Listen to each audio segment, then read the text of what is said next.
Olá, amados, a paz, tudo bom?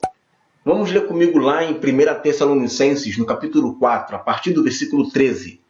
Diz assim: Não quero, porém, irmãos, que sejais ignorantes acerca dos que já dormem, para que não vos entristeçais, como os demais que não têm esperança. Porque se cremos que Jesus morreu e ressuscitou, assim também aos que em Jesus dormem, Deus os tornará a trazer com ele. Dizemos-vos, pois, isto pela palavra do Senhor, que nós, os que ficarmos vivos para a vinda do Senhor, não precederemos os que dormem. Porque o mesmo Senhor descerá do céu com alarido e com voz de arcanjo e com a trombeta de Deus.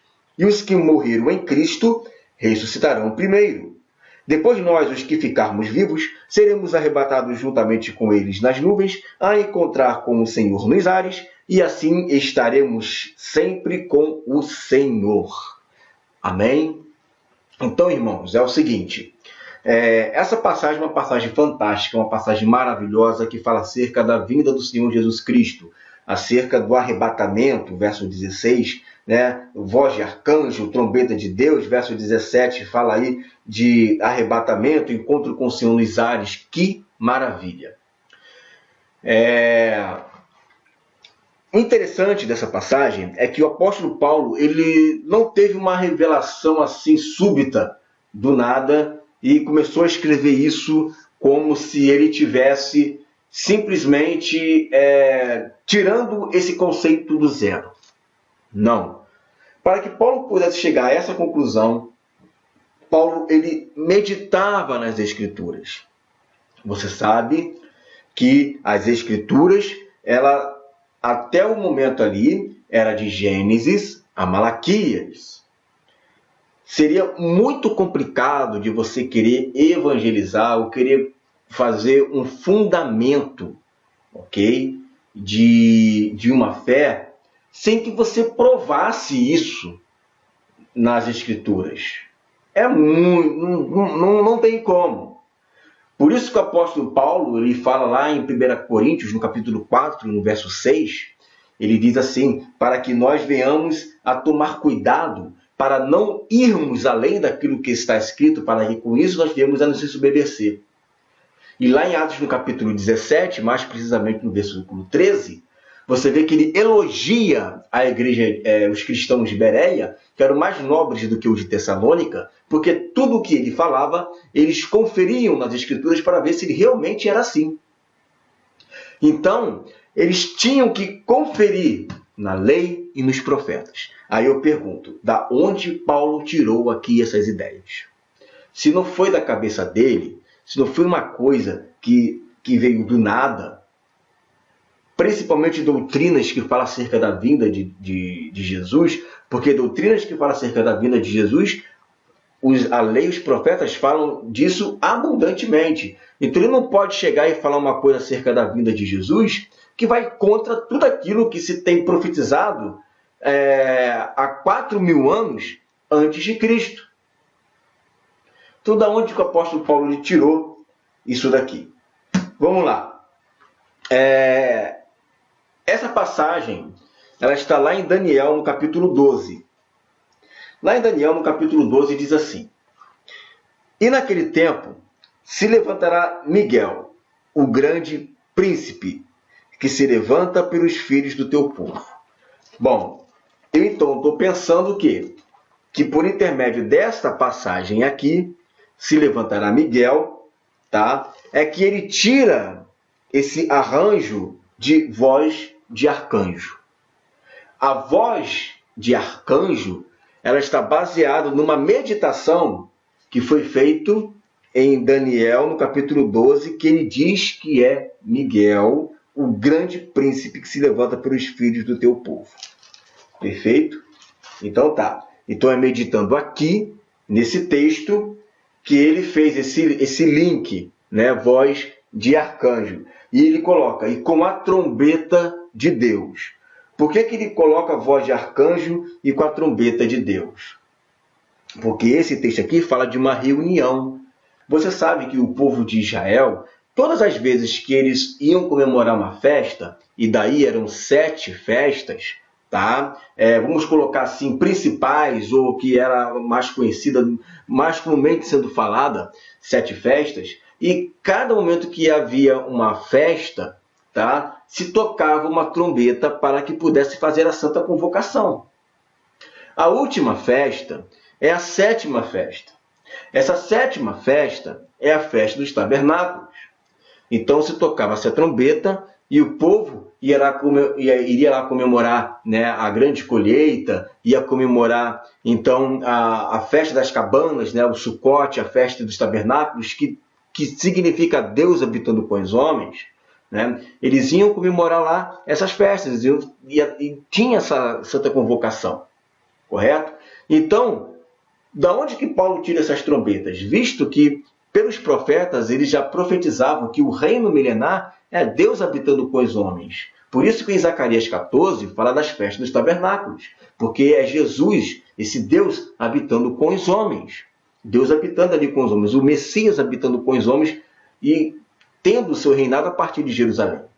Bom, se são 7 festas, tá? E aí nós temos uma última trombeta, você observa que são 7 anjos que tocam.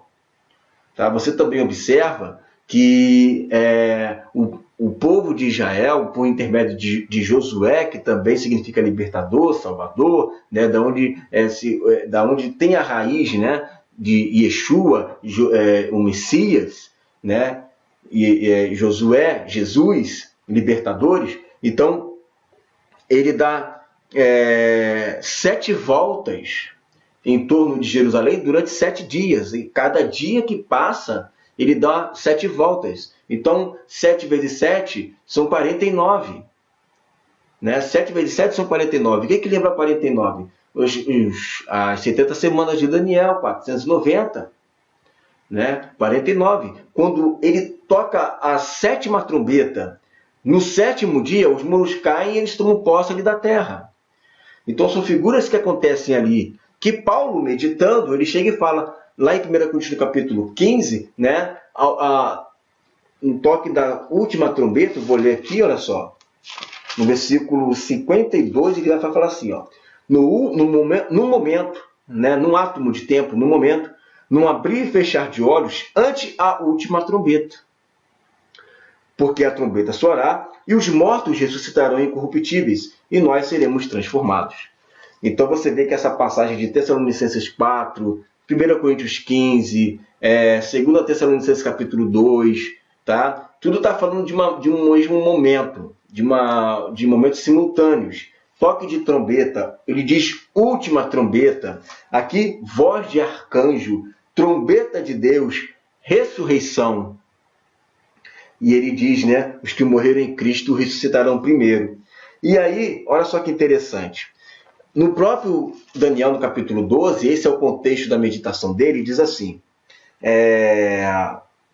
e haverá um tempo de angústia, qual nunca houve desde que houve nação até aquele tempo. Então você vê que ele está dizendo o seguinte, olha, e haverá um tempo de angústia, que nunca houve desde que houve nação até aquele tempo. Mas naquele tempo, olha só, hein? Mas naquele tempo livrar-se-á o teu povo, todo aquele que se achar escrito no livro. Então, o que ele está dizendo aqui é o seguinte, que é exatamente o texto que Jesus ele vai usar lá em Mateus capítulo 24. Quando ele vai falar sobre a grande tribulação, ele vai dizer, olha, vai ser uma tribulação tão grande, uma guerra tão grande, que nunca houve desde que houve nação. E nunca haverá uma igual. Né? E aí é nesse momento que esse Miguel, observa que ele diz aqui, ó, início do versículo 12, e naquele tempo se levantará. Que tempo? No tempo de angústia. No próprio versículo está dizendo isso, no tempo de angústia. E quem que ele vai livrar? Esse que vai se levantar, certo? Ele vai livrar alguma coisa de algo. Ele vai livrar quem? Todo aquele que está escrito no livro. Que livro é esse, gente? O livro da vida, não tem outro. É o livro da vida. Ele vai livrar todas as pessoas que estão escrito no livro, se achar escrito no livro. Tá? Ele vai livrar como essas pessoas? Paulo vai, então, por intermédio da meditação, ele está entendendo o que está acontecendo aqui. Nossa, o Senhor descerá do céu com alarido e com voz de arcanjo e com trombeta de Deus. E os que morreram em Cristo ressuscitarão primeiro. Então, essas pessoas que estarão ali na grande tribulação, os remanescentes do povo de Deus, que estão ali, eles serão salvos por intermédio da vinda do Senhor, que vai vir com o alarido, né, com a trombeta de Deus, com voz de arcanjo, né, e vai salvar esse povo, que tem o seu nome escrito no livro, que Paulo está dizendo aqui em 1 Tessalonicenses 4, que são os que são de Cristo. Os que têm o nome escrito no livro são os que são de Cristo. Tá? Tanto esses vão ressuscitar primeiro, e depois nós, os que ficamos vivos, seremos arrebatados com eles juntamente nas nuvens, a encontrar com o Senhor nos ares. Ares ali no grego é aer, que é nas mais baixas camadas atmosféricas, lá no primeiro céu. Tá? E aí é o seguinte, esse texto aqui ele prova que não existe um arrebatamento antes do tempo da angústia. O arrebatamento é depois do tempo da angústia. Por quê?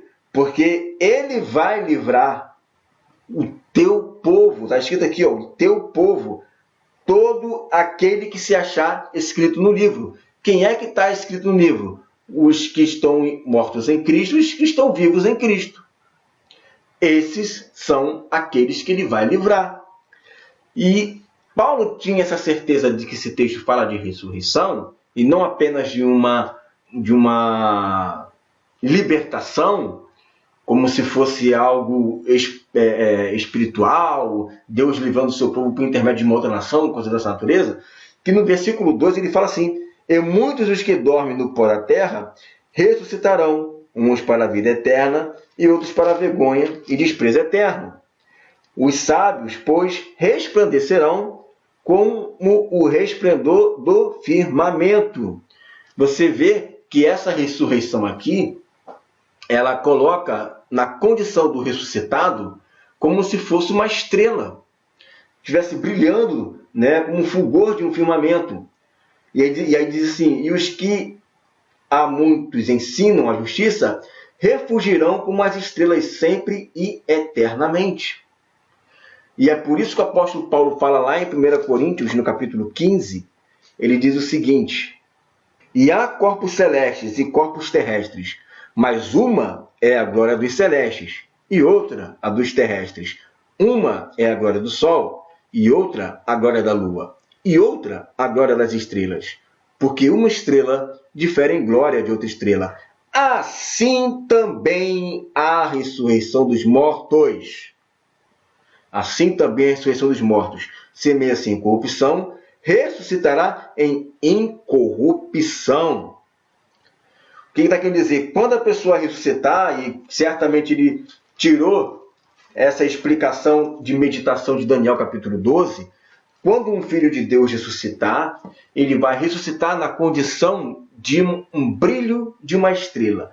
Por que na ressurreição com um brilho de uma estrela? Você se lembra lá de Mateus, no capítulo 17, quando fala do Monte da Transfiguração, que Jesus falou que muitos dos que estão aqui iriam ver o reino, né? Iriam ver ele no reino, e aí está ali os 12 discípulos, né? E não fala muitos, fala alguns, né? Alguns dos que estão aqui, e aí estão ali os 12 discípulos, dos 12 ele separa 3, e esses 3, Pedro, Tiago e João, vê Jesus transfigurado, ele, Elias e Moisés. O que ele está vendo ali? Ele está tendo uma visão, vislumbrando algo que vai acontecer no reino. Que é o quê? Você brilhar, que é você resplandecer, que é você transfigurar o seu corpo com uma luz de uma estrela. Esse será essa luz reluzente que vai brilhar. Que você pode ter o controle e o domínio dessa luz, porque Jesus ele não tinha esse brilho todo, né? No momento em que ele queria estar conversando ali com os discípulos no caminho de Emaús, e eles tiveram uma dificuldade para ver quem era ali Jesus, só foram identificar pela voz, né? Pela forma como ele falava. Por quê? Porque ele ainda não tinha, então, ele não quis naquele momento, porque se ele quisesse, ele faria isso, tá? Aparecer, né, da maneira como ele quisesse, da estrela, desse poder maravilhoso, dessa luz que irradia nele. Aí você vê lá em Apocalipse, você olha Jesus com olhos de chama de fogo e tal, da maneira como que João conseguiria entender ou descrever, mas numa situação totalmente diferente da que ele se encontrava ali na Terra naquele momento. Então, a pessoa que ressuscitar, ela vai poder ter um certo domínio desse fulgor e desse brilho que vai irradiar desse corpo dela. Por isso que Paulo fala a respeito dessas estrelas, que é resultado de uma meditação que ele tem de Daniel no capítulo 12. Então, os textos da Bíblia, as meditações que eles têm, são todas baseados, tá, nos profetas. Não tem como eles quererem fazer uma doutrina, não tem como eles quererem fazer uma espécie de interpretação própria de si mesma. Eles precisavam ter como respaldo a lei e os profetas. Então o apóstolo Paulo, quando ele vai falar das trombetas, eles têm de onde tirar isso. Não precisava de Apocalipse para poder explicar isso. Quando ele vai falar sobre a ressurreição, quando ele vai falar sobre os corpos, quando ele vai falar do arcanjo de Deus, ele tem um fundamento para poder falar isso. Ele não tirou isso do nada. Ele não está ali pensando e de repente, caramba, eu tenho uma ideia aqui, obrigado Senhor, vou escrever. Não, foi algo que na meditação das Escrituras ele foi acabando, por meio de uma revelação, claro, entendendo todo esse jogo de quebra-cabeça que está ali. Tá, irmãos? Então, façam como os crentes de Bereia. Analise nas Escrituras e, principalmente, tenha um respaldo, ok? Dos profetas. Os profetas, em nenhum momento, eles profetizam uma subida para os céus, né? E uma passagem para ficar 7 anos lá, para depois voltar. Não tem nenhuma profecia a respeito disso. Todas as profecias da vinda de Jesus, no caso a segunda, é com poder e grande glória. Amém, queridos? Fico com essa palavra em nome de Jesus.